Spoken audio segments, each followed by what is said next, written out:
헛된 꿈을 실패로 돌아가게 하신 우리 주님을 찬양합니다. 아멘.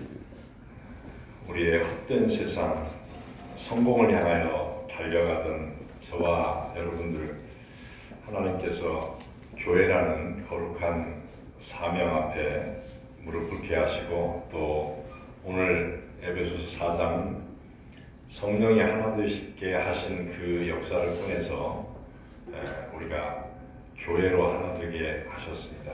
교회는 주님이 머리가 되시는데, 교회란 하나님의 그 역사를 순종하며 하나님의 역사를 인정하며 하나님께 내 모든 것을 다 맡기는 곳, 그리고 그곳에서 하나님의 일을 위하여 서로 인격을 도야하고, 또한 하나님의 성품을 닮아서 결국은 예수 그리스도의 장성한 분량까지 이렇게 자라나가게 되는 것이 교회입니다.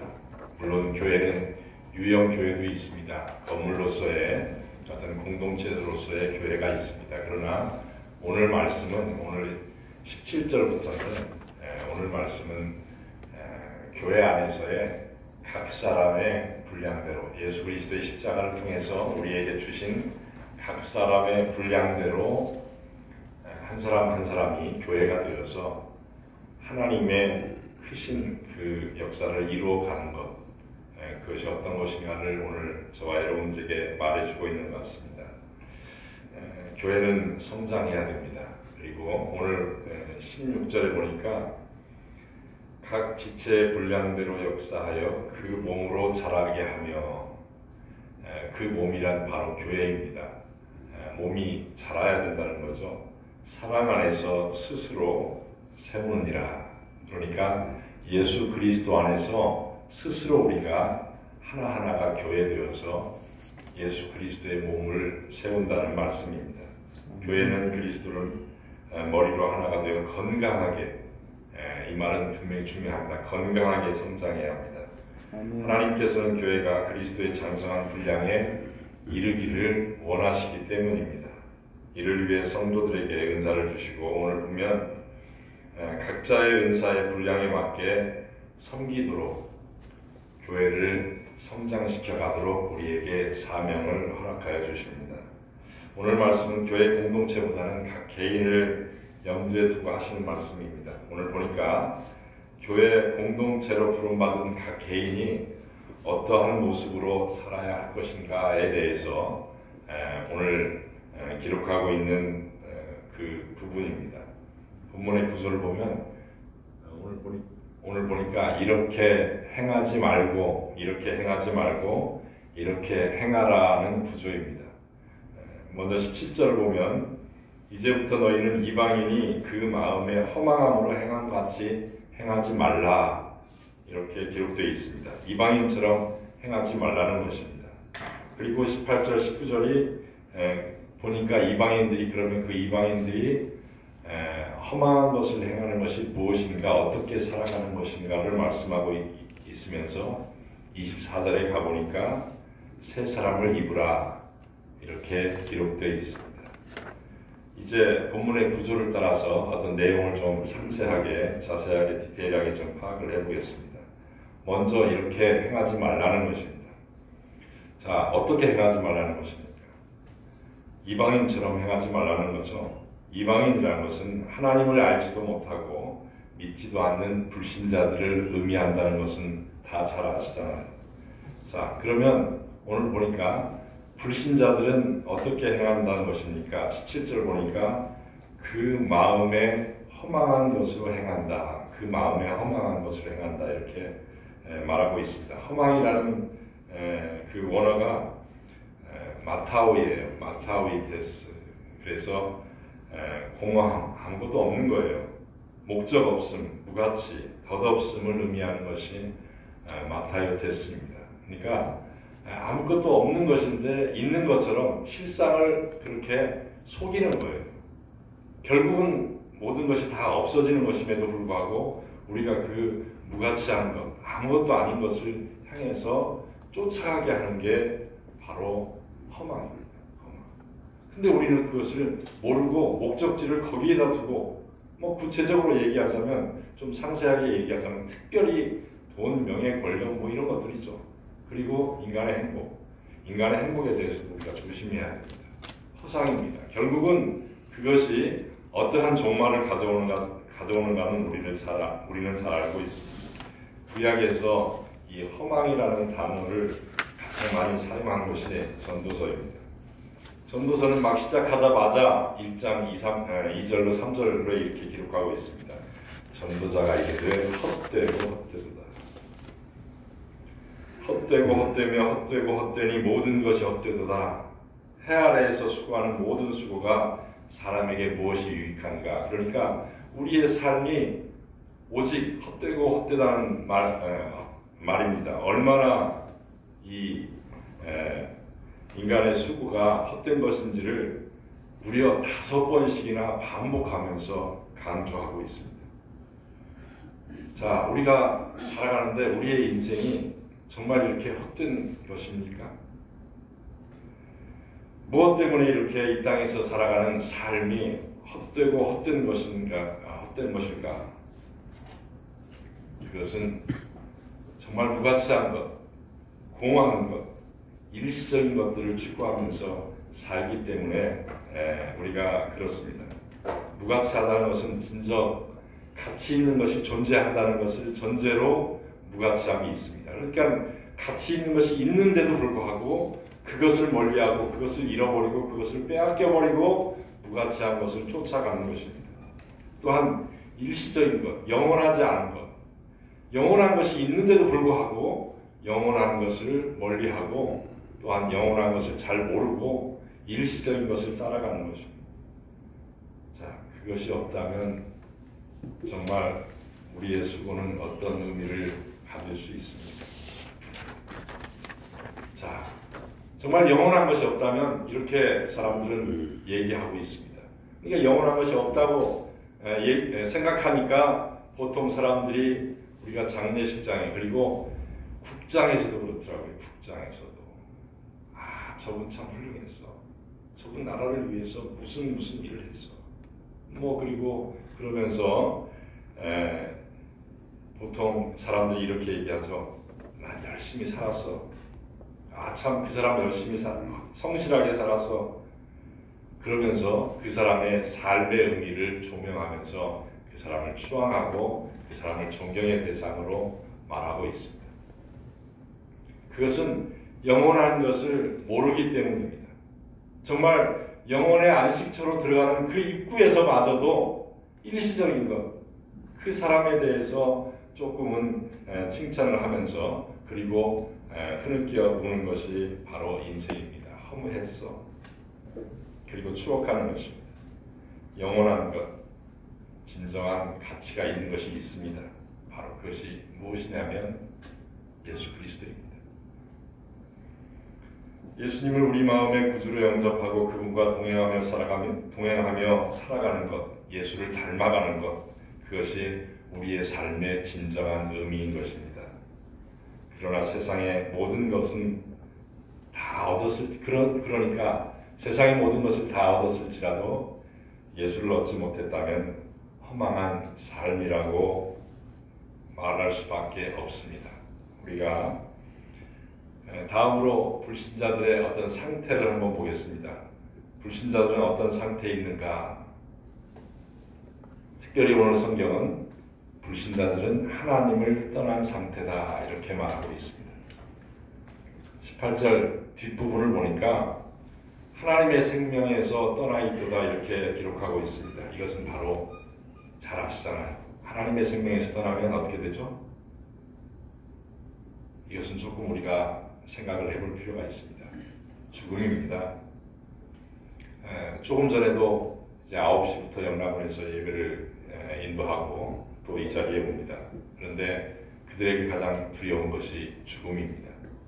그리고 그 죽음의 상태를 어떻게든지 면해보기 위해서 그들은 발버둥치는 삶입니다. 물론 아무런 느낌도 없습니다. 감정도 없습니다. 그러나 죽음 앞에서 초연한 존재라고 얘기하면서도 왜냐하면 제가 11년 동안 거기 예배 인도를 가고 있거든요. 그러면서 죽음에서 벗어나게 하기 위해서 그들에게 어떻게든지 말씀 한마디라도 심중에 그들의 심령에 심어주기 위해서 각고의 노력을 합니다. 그런 상태에서 이제 어느 정도 죽음에 대해서는 벗어났다고 하는데도 불구하고 하나님께서 하나님의 생명이 떠났다. 바로 이것이 죽음이라는 것입니다. 성경에서 죽음은 하나님의 생명에서 떠난 상태를 말하고 있습니다. 아무리 우리 몸이 그래요. 이렇게 호흡은 해도 하나님의 생명에서 떠나 있으면 영적으로는 죽은 것인 것을 잘 아시죠? 근데 이것만큼 비참한 게 없습니다. 호흡하면서도 생명에서 하나님의 생명에서 떠나 있는 것, 그 비참함, 오히려 그것이 더 비참해지고 더 우리가 어려움을 겪는 가장 큰 원인이기에 이 세상을 지옥으로 인정하며 다들 자살의 길이 편한 안식의 길이다 이렇게 받아들일 수 있도록 하는 것, 이 얼마나 비참합니까? 우리가 호흡을 하면서 숨을 쉬고 있으면서도 자살을 찬미하고 또한 이 세상의 삶이 고통스럽다고 얘기하는 것, 바로 하나님의 생명에서 떠나 있기 때문입니다. 그러한 상태이기 때문입니다. 우리가 나무가 대지에 뿌리를 내리고 있는데 그러면서 생명을 유지합니다. 그러나 뿌리가 뽑히면 어떻습니까? 뿌리가 뽑힌 존재, 뿌리가 뽑힌 나무. 또 물고기가 물을 떠나면 죽듯 우리의 인생도 하나님의 생명에서 벗어나면, 하나님의 생명에서 떠나면 바로 멸망이고 그것이 지옥이고 그것이 비참함입니다. 우리의 모습이 정말 너무 형편없는 존재로 전락해버리고 맙니다. 이렇게 된 이유를 18절 앞부분을 보면 이렇게 얘기하고 있습니다. 그들의 총명이 어두워지고 그들 가운데 있는 무지함과 그들의 마음이 굳어짐으로 말미암아. 그러니까 그들의 마음이 굳어짐으로 말미암아 비참함이 왔다. 하나님의 생명에서 떠났다. 그리고 우리가 일상적으로 살아가는 삶이 지옥이다. 오히려 죽는 게 낫다. 자살이 낫다. 이렇게 그렇게 가고 있는 것이 원인이 바로 그들의 총명이 어두워졌다는 것입니다. 하나님의 생명에서 떠나면 총명이 어두워집니다. 하나님을 인정하지 않는 것을 바로 총명이 어두워졌다 이렇게 말하고 있습니다. 그것은 무지 때문이고 마음이 굳어져 있기 때문이라고 말하고 있습니다. 반면 우리가 총명해지면 하나님을 알게 되고 믿게 됩니다. 굳어진 마음이 풀어집니다. 그 심령이 가난해지면 하나님을 인정하게 됩니다. 여기서 우리가 심령이 가난해지면, 심령이 부자가 되면이 아니고 심령이 가난해지면 하나님을 인정하게 된다는 것입니다. 하나님의 생명에서 떠난 인간의 결과는 19절을 보니까 그들의 감각 없는 자가 되어 자신을 방탕에 방임을 더한다는 것입니다. 모든 더러운 것을 욕심으로 행하게 된다. 모든 더러운 것을 욕심으로 행하게 되는 것이 그들의 결과입니다. 그들의 인생입니다. 우리가 하나님의 생명이 붙어 있을 때 하나님이 주시는 모든 은혜의 축복을 우리는 누리게 되죠. 그러니까 하나님의 생명 안에 있을 때만이 하나님께서 주시는 복을 누리게 됩니다. 아브라함이 하나님께 약속받은 게 있습니다. 너를 축복하는 자에게 내가 복을 내리고 너를 저주하는 자에게 내가 그를 저주하리라고 하나님은 아브라함과 약속합니다. 이 말이 무슨 얘기인지 여러분들 잘 아시잖아요. 하나님이 축복하셔야 합니다. 하나님이 복을 주셔야 합니다. 네. 그런데 하나님의 생명에 떠난 자는, 그러니까 하나님의 부름을 받지 않은 자는, 하나님을 멀리하는 자는, 하나님을 알지 못하는 자는 이 복이 어디서 왔는지를 모른다는 말입니다. 하나님의 지혜와 사랑으로 인해 기쁨과 감사가 넘치는 삶을 살 수 있는데 우리의 형편과는 상관이 없습니다. 우리가 가진 지식과는 학식과는 돈과는 우리가 소유한 것과는 상관없이 하나님이 축복하셔야 합니다. 하나님께서 저주하시면 우리가 가지고 있는 모든 것이 한순간에 싹 불어 없어지는 것처럼 날아가 버리는 것입니다. 반면 그 생명에서 떠나면 어떻게 되는지 잘 아시잖아요. 우리가 인간의 그 스스로의 지혜와 노력으로 살아가야 하기 때문에 그 인생이 얼마나 비참한 것을 여러분들 잘 아시지 않습니까? 그래서 우리가 하나님의 생명에서 떠난 자, 하나님께서 축복하시는 것을 모르는 자는 이웃과 서로 경쟁하고 또한 착취하고 이웃을 짓밟고 이웃을 욕하고 이웃을 미워하고 그렇게밖에 살아갈 수가 없습니다. 왜냐하면 내 힘으로 내 노력으로 내가 가진 것으로 내 총명으로 살아가야 하기 때문입니다. 얼마나 힘이 듭니까? 우리가 상대방의 마음을 어떻게 압니까? 우리가 서로 아무리 친한 사이라고 해도 상대방을 알 수 있습니까? 우리의 총명은 거기서 끝나 있습니다. 그런데 하나님은 모든 인류의 마음을 다 주관하시지 않습니까? 그러니까 하나님은 합력하여 선을 이루게 하실 수 있고 그렇게 역사하시는데도 불구하고 우리는 하나님을 모를 땐 내가 모든 것을 심지어 독심술이니 뭐니 저 사람의 마음을 알아야 또한 경제를 알아야 정치를 알아야 학식이 있어야 우리가 살아갈 수 있다고 하면서 결국은 무한 경쟁 사회로 또한 무한 착취의 사회로 공산주의가 착취의 사회입니다. 사실 또한 짓밟힘을 당하면서 우리가 살아가고 있는 것이 우리의 인생입니다. 그래서 오늘 결론은 바로 이겁니다. 새롭게 되는 것, 하나님의 성품을 담는 것, 하나님께서 본래 우리를 사람을 만들 때 본래의 모습으로 돌아가야 한다는 것입니다. 그것이 오늘 의롭게 된다, 거룩하게 된다는 그런 말씀입니다. 우리는 의롭게 되어야 합니다. 우리는 거룩하게 되어야 합니다. 우리는 하나님의 형상으로 오늘 신장로님이 기도하신 것처럼 다시 돌아가야 합니다. 어디로 돌아가야 합니까? 회개해야 합니다. 어디로 회개해야 합니까? 우리가 변해야 합니다. 어떻게 변해야 하느냐는 말씀입니다. 오늘 우리는 이 성경에서 새 사람을 입으라 이렇게 말하고 있는데 그 새 사람이 어떤 사람이냐는 것입니다.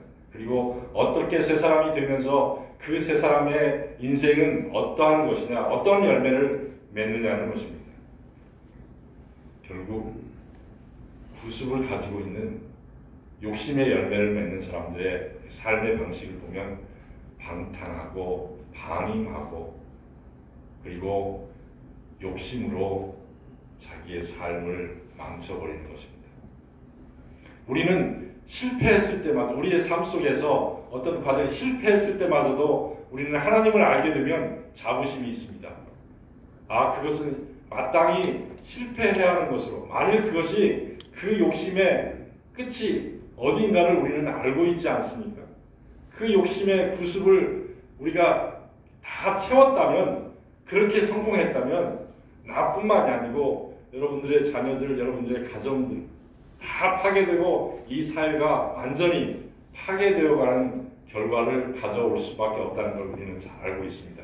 그렇기 때문에 우리가 우리의 삶 속에서 실패가 있습니다. 그리고 그 실패를 하나님께서 경험하게 하셨다고 우리는 하나님을 인정하며 오히려 감사하고 기쁜 삶을 살아갈 수 있습니다. 실패했는데 감사할 수 있어요. 왜냐하면 바로 그 순간 성령께서 우리에게 말씀하십니다. 이 길은 아니야. 이 길은 네가 가면 안 돼. 이 길은 너를 망치는 길이야. 이 길은 끝이야. 나락이야. 절망이야. 그럴 때 아차!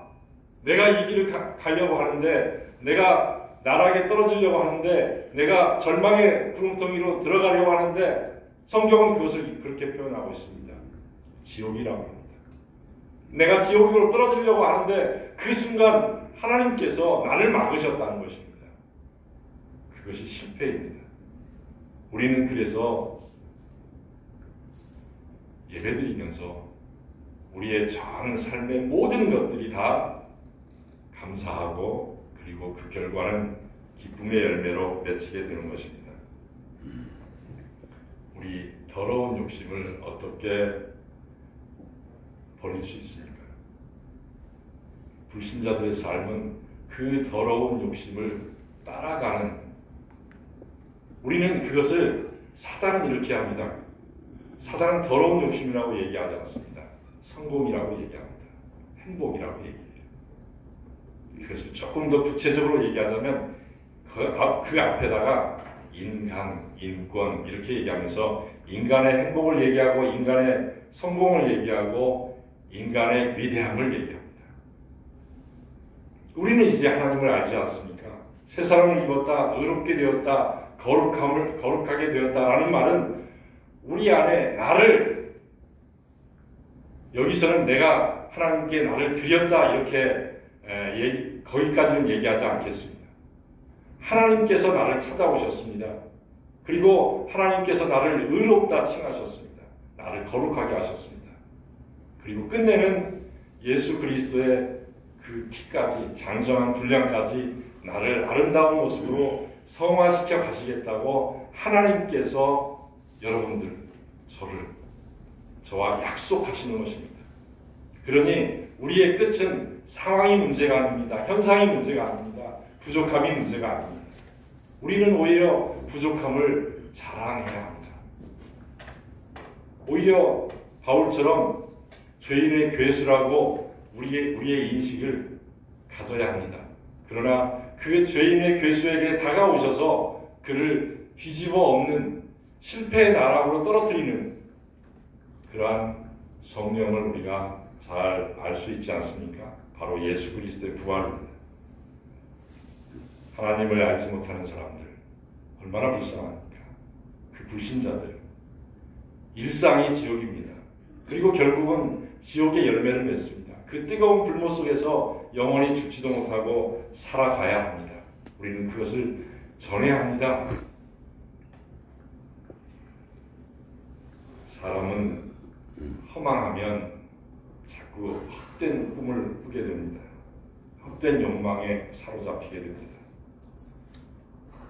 그런데 그 상태에서 헛된 욕망에 사로잡히고 헛된 꿈을 꿀 때 혹시 수중에 조금 돈이 있다면 분별력을 상실하고 헛된 곳에 투자하게 되는 것이 바로 사람들입니다. 그러나 하나님의 사람들은 대부분 그런 일에 실패하게 되죠. 그러나 그 실패가 가장 큰 복이라는 것을 우리는 오늘 이 시간도 깨닫게 됩니다. 돈이 많아 거만한 것보다 돈이 없어서 겸손한 게 더 좋습니다. 물론 돈이 있으면서 겸손하면 더욱 금상첨화겠죠.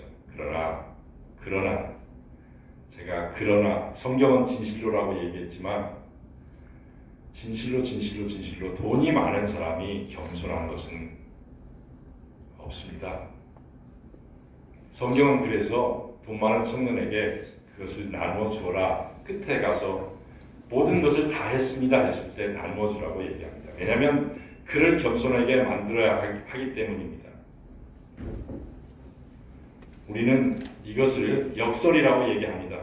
돈이 없어야 한다. 돈이 없어야 겸손하기 때문입니다. 돈이 있다는 것은 절대 겸손하지 못하다 이렇게 얘기합니다. 그래서 돈을 패망의 선봉이다 이렇게 성경은 기록하고 있습니다. 성경이 틀리지 않았다면 돈은 없어야 하는 게 좋습니다. 우리들은 결국은 이방인의 삶에서 벗어나야 한다는 것입니다. 이방인들은 돈을 통해서 세상이 지배되고, 그래서 우리는 유대인의 철학을 조심해야 합니다. 우리는 유대인들을 굉장히 인간적으로, 특별히 노벨상을 많이 탄 그러한 인류의 큰 공헌 인류인 것처럼 유대인들에게 굉장히 찬사를 보내고 있습니다. 그래서 유대인의 교육들을 많이 우리에게 접목시키려 합니다. 물론 좋은 점이 많이 있습니다. 좋은 점은 받아들여야 합니다. 그러나 오늘 우리가 얘기하는 이 성경에서 얘기하는 말씀 중에 가장 중요한 부분, 허탄한, 허망한 돈은 일시적인 것입니다. 그리고 돈으로 하나님께 가까이 나아갈 수 없는 걸림돌이 되는 것입니다. 오늘 하나님의 백성들이 어떻게 살아야 하는가?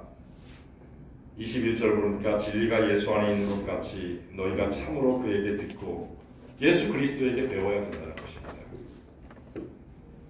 또한 그 안에서 가르침을 받았을진데 예수 그리스도를 통하여 가르침을 받은 너희들이 다른 길을 왜 가느냐 이렇게 오늘 얘기하고 있습니다. 우리가 하나님의 백성들이 되었다면 성경 말씀을 통해서 예수 그리스도의 가르침을 받아야 합니다. 여기서 제가 꼭 요 근래에 요 작금의 이 시대의 문제이기 때문에 하나만 거론해야 되겠습니다. 목사의 가르침을 받는 것이 아닙니다. 목사는 성경을 가르치는 것입니다. 목사는 예수 그리스도의 말씀을 가르치는 것이지 목사의 철학이나 목사의 이론이나 목사의 인격이나 목사의 지혜, 목사의 총명을 교회에서 가르치지 말아야 합니다. 그런데 이 시대가 하나님보다 목사가 조금 높아진 것 같습니다. 그렇지 않겠죠. 목사가 부활할 수 있습니까? 목사가 승천할 수 있습니까? 목사가 요단강에 물을 모을 수 있습니까? 목사가 바다 위를 걸어갈 수 있습니까? 목사가 보리떡 5개와 보리떡 7개와 물고기 2마리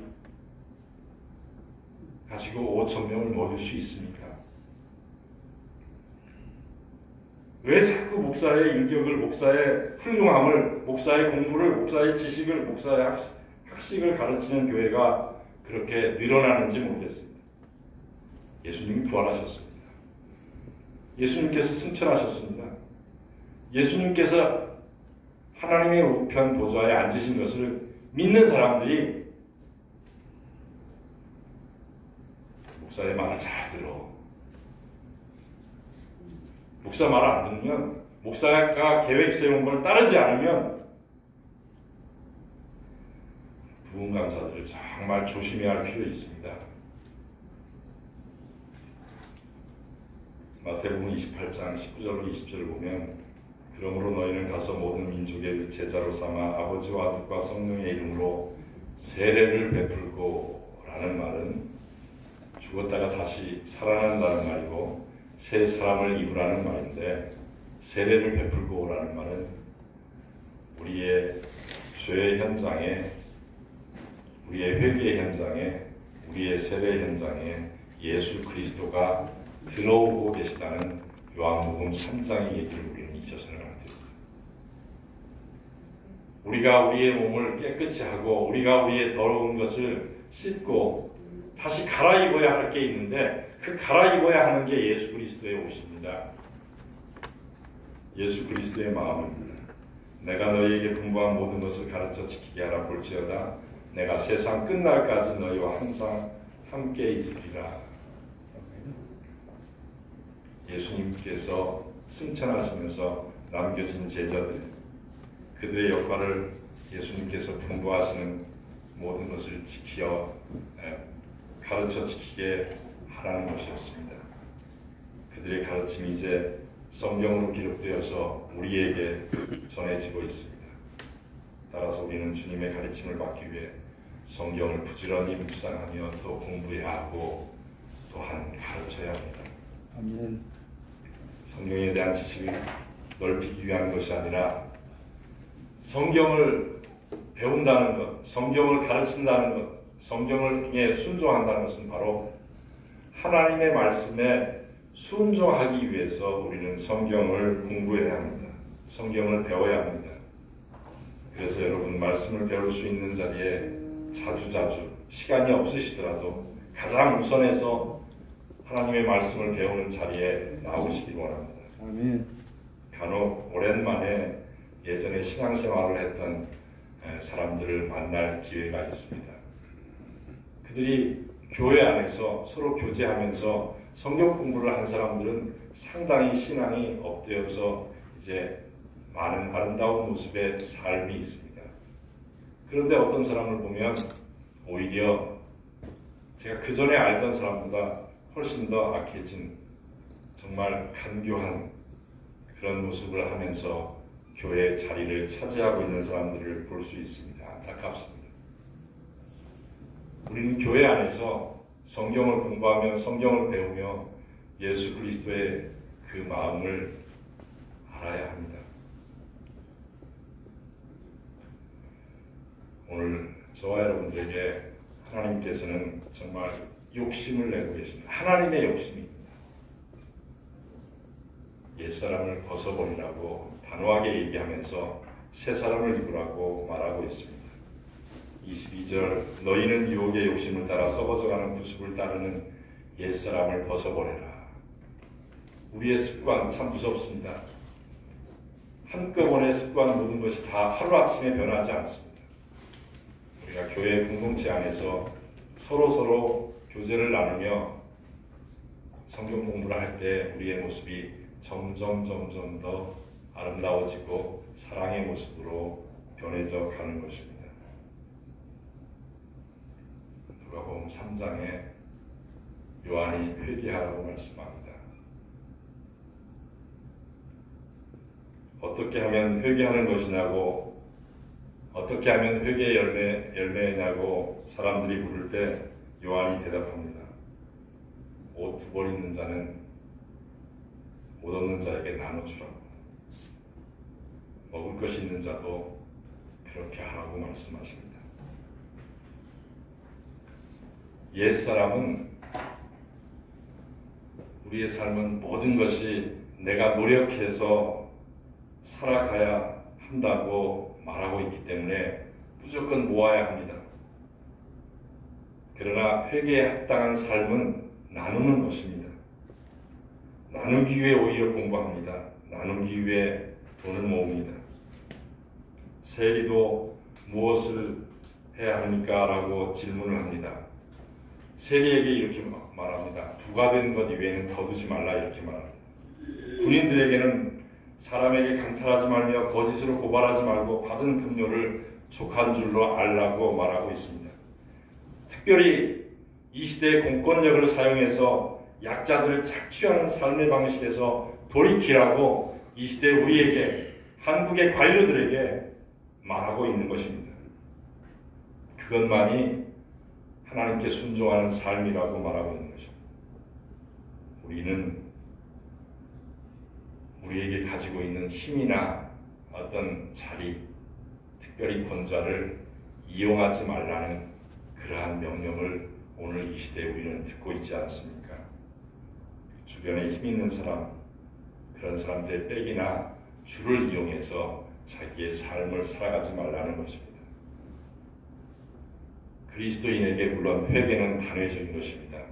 예수 그리스도께서 십자가에서 죽으심으로 모든 죄가 사하여진 것입니다. 우리는 한 번 회개합니다. 그러나 그것을 증명하는 일은 우리가 반복적으로 계속해서 해나가야 한다는 것입니다. 자, 어떻게 해야 합니까? 23절, 24절인데 우리가 첫째는 심령을 새롭게 하고 둘째는 새 사람을 입어야 한다라고 말하고 있습니다. 심령을 새롭게 해야 한다. 로마서 12장에 보면 너희는 이 세대를 본받지 말고 오직 마음을 새롭게 함으로 변화를 받아 하나님의 선하시고 기뻐하시고 온전하신 뜻이 무엇인가를 분별하도록 하라. 많은 세미나, 많은 모임이 있습니다. 많은 행사가 있습니다. 그때마다 우리는 하나님께서 무엇을 기뻐하시는지, 하나님께서 무엇을 원하시는지 분별해야 합니다. 우리가 우리 마음대로 사람들이 모여서 행사하면 안 돼요. 사람들이 모여서 결정하면 안 됩니다. 그래서 모든 회의 때마다, 특별히 정기총회 때마다, 그리고 세미나 때마다 목사들이 모인 자리에서는 성령의 인도함, 성령의 보호함, 성령의 가르침을 주장합니다. 오늘 이 자리의 결정이, 오늘 이 자리의 모임이, 이 자리의 열매가 바로 성령의 열매가 맺히기를 원한다고 우리는 기도하고 머리를 맞대서 지혜를 짜내지 않습니까? 이제 우리의 지혜가 아니고